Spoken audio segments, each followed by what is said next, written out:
Bonjour, nous c'est Louise, Yann et Nicolas, trois étudiants en deuxième année à l'ESPCI Paris, et on va vous parler de notre projet « Influence des propriétés mécaniques du milieu sur le développement des sphéroïdes multicellulaires ». Pourquoi ce projet? On voulait travailler sur le développement des cellules cancéreuses parce que c'est une problématique qui nous tient à cœur, mais pour des raisons de sécurité, on ne peut pas en utiliser en PSE, alors il fallait des cellules qui s'en rapprochent. Les cellules recherchées doivent pouvoir pousser en sphéroïdes et continuer à se reproduire même après leur différenciation. Les hépatocytes ont cette propriété-là et peuvent être manipulés en celles de PSE. C'est pourquoi nous les avons choisis. Un sphéroïde, mais qu'est-ce que c'est? C'est un amas de cellules qui se lient entre elles spontanément sous la forme d'une sphère. L'étude des sphéroïdes est intéressante puisque les cellules cancéreuses se regroupent souvent de cette manière. On les appelle alors tumeurs et métastases. On a voulu étudier l'effet de la rigidité du milieu sur la croissance de ces sphéroïdes. Mais comment caractériser et quantifier cette rigidité?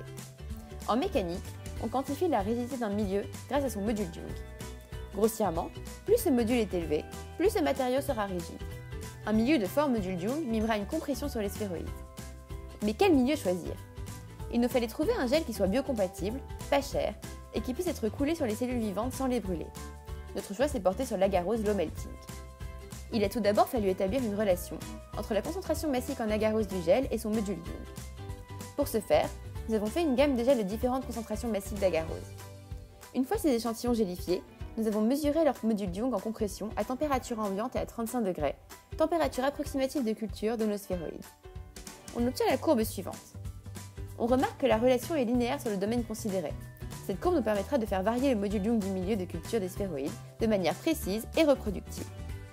Une fois cette opération faite, il faut maintenant faire pousser les sphéroïdes. Notre choix s'est porté sur la souche H4-2C3 parce que le temps de croissance des sphéroïdes est relativement court. Comme notre but était d'étudier le comportement des sphéroïdes dans le gel et non pas leur formation, nous devions former les sphéroïdes avant de couler le gel.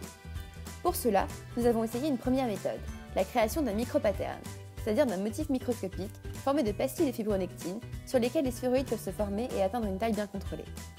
Malgré tous nos essais, nous n'avons pas réussi à obtenir un pattern bien imprimé, et nous avons donc dû songer à une deuxième méthode. Cette dernière repose sur l'utilisation de plaques de culture en plastique traité, de manière à ce qu'ils soient totalement non adhésifs. Ainsi, les cellules ne peuvent développer des interactions avec les parois et se voient donc contraintes à interagir entre elles. Cette méthode ne nous permet pas de contrôler précisément la taille des sphéroïdes, mais elle est bien plus facile à mettre en place. Après 2 semaines de culture, on obtient déjà des sphéroïdes d'un rayon moyen de 100 micromètres. On peut alors couler les gels d'agarose.